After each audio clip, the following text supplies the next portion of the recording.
Bonjour, donc aujourd'hui je vais faire un petit vidéo pour le préchauffage de la batterie.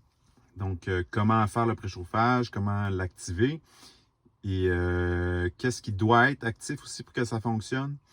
C'est important de le faire si vous voulez avoir une bonne vitesse de recharge, là, si vous pouvez faire une longue route et vous charger là, sur une borne rapide, surtout en hiver, si vous ne voulez pas être pris à la borne pendant des heures. J'exagère là, mais quand même. Donc, il faut juste s'assurer, premièrement, dans le mode EV, ici. Vous pouvez cliquer sur le petit écrou. Et que dans mode conditionnement batterie, que votre petit crochet est bien là pour que ça puisse s'activer. Donc, pour activer le préchauffage de la batterie, vous pouvez revenir ici. Il faut passer par le GPS du véhicule, donc le GPS de Hyundai, pas Apple CarPlay ou Android Auto, ça ne fonctionnera pas. Donc, pour ce faire, vous avez juste à appuyer sur le bouton Map. Et là, vous allez tomber dans le système de Hyundai. Donc, pour que votre préchauffage de la batterie s'active, vous devez choisir une borne dans ce système-là. Donc, vous pouvez aller sur la loupe. Et là, vous voyez ici l'onglet Station de recharge. Et là, moi, j'avais déjà des stations préférées que j'ai mis dans mes favoris, en fait. Donc, je clique ici. Et là, je vais avoir la liste.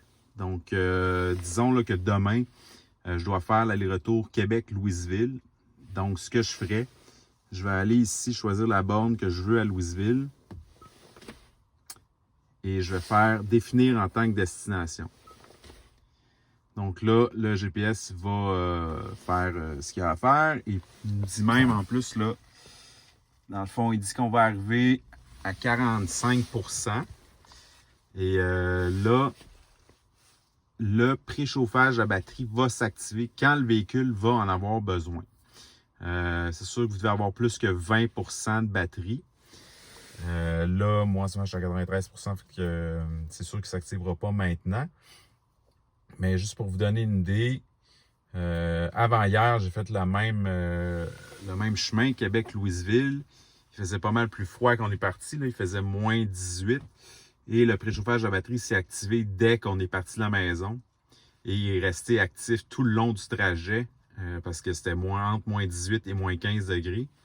Puis quand il va s'activer, vous allez voir aussi dans votre batterie, là, il y a un petit icône rouge qui va apparaître pour vous mentionner que le préchauffage de la batterie est actif.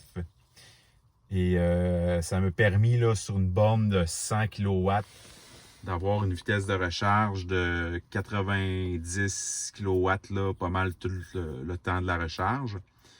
J'aurais aimé savoir la borne de 180 kW, mais malheureusement, elle était hors service. Donc, c'est ça. Si vous voulez juste annuler ou comme arrêter le préchauffage, faites juste annuler le trajet ici, puis ça va canceller le préchauffage qui est déjà activé. Puis ça va canceller votre itinéraire aussi. Donc, je vais peut-être faire une autre vidéo là, pour vous montrer comment mettre si vous avez toujours des bornes, des BRCC que vous utilisez souvent, comment les mettre là en favori, comme ça vous n'avez pas besoin de les chercher toutes les fois. Bonne journée!